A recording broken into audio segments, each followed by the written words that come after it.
Donc le slump, c'est un test en général qui est provocatrice pour la dure mère avec ses connexions avec les nerfs périphériques. Le slump sera surtout intéressant quand on va le comparer avec la LASEG. Quand tu vois la dame,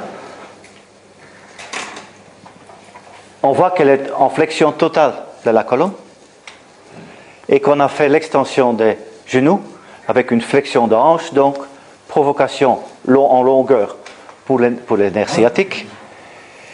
Et quand on fait une flexion totale, comme on sait que la colonne cervicale ou que n'importe quoi en mécanique, quand on a une tube et on fait une flexion de la tube, la distance en dedans augmente. Si la dure mère ça irrité, ça va donner une sorte de douleur. On va vous expliquer, non pas demain, ça c'est toujours un peu difficile, maintenant quelle sorte de douleur. La question, où est-ce qu'il va dire que ça fait mal? C'est de la douleur nociceptive, somatique, et ça dépend des récepteurs qu'il a nociceptifs. Maintenant, la question est, la dure mère, c'est quoi l'innervation? C'est un test clinique. Et toujours la critique pour le test clinique, c'est qu'on ne peut pas répéter de la même chose. Donc pour ça, il faut être strict et essayer de le faire toujours de la même chose. C'est bien. Il n'a pas de tension. Ça a l'air d'être bien. Ok. Il ne faut pas dire... Ouais, il ne faut rien dire.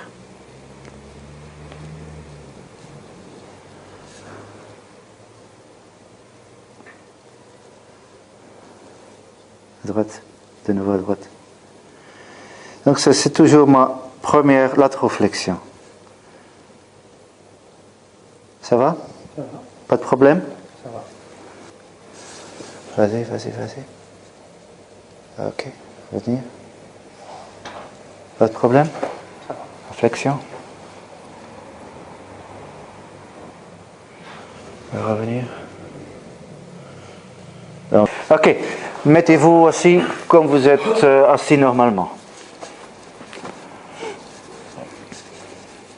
Ouais. Ça, c'est ta posture normale? Ah. Relax. Ouais. Ok. Donc, ça, c'est sa posture relax. Alors, je suis intéressé pour voir si c'est son maximum. Si ça, c'est son maximum, c'est pas le slump, hein, c'est son maximum de postériorité, ça veut dire qu'il utilise quel muscle? Quand c'est son maximum? Pas de muscle. Alors, c'est le système ligamentaire. Ok? Vas-y, plus loin. Donc, ici, il fait un peu plus de flexion, mais son pelvis n'a pas bougé. Donc, son pelvis est dans sa postériorité générale musculo-ligamentaire. Hein? D'accord. Il a augmenté un peu ça. Donc, puisqu'il a augmenté un peu de flexion ici, il avait un peu de muscle qui est en train de travailler là. Sinon, il ne pouvait pas relâcher. D'accord? Donc, tenir vertical. Laisse aller. Très bien. Ah, ok. Faites attention que ça ne marche pas vers là. Ou il y en a qui font une flexion. Et ils font une flexion dans les hanches. On va le faire mauvais. En avant. Fais en avant. En avant. Non? Yaps. Là. Ils font ça. D'accord?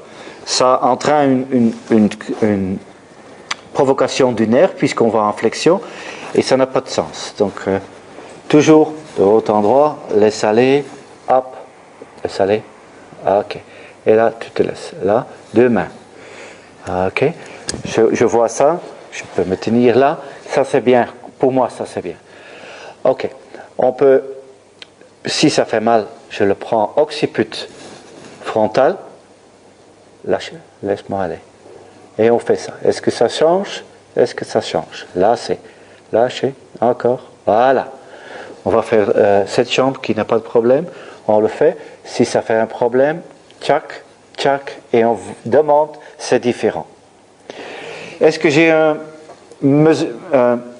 mesurement mécanique? Oui. C'est-à-dire, je vais regarder, par exemple, il s'arrête ici et ça fait mal. J'essaye de compter combien de degrés et pour la prochaine fois, je vais alors voir si jamais il va plus loin ou moins loin. Donc, puisque c'est plus irrité. D'accord? Le système de provocation, c'est on se met en avant, on le tient là et on va tirer. Ok? On le met sur ce pied et on fait la vous n'aimez pas tellement, je pense. D'accord? Donc ici, je provoque quelque chose, mais c'est hors de la physiologie. D'accord? Puisqu'il n'y a jamais de problème dans ce genre. Mais je dépasse. Et il faut faire attention à ça.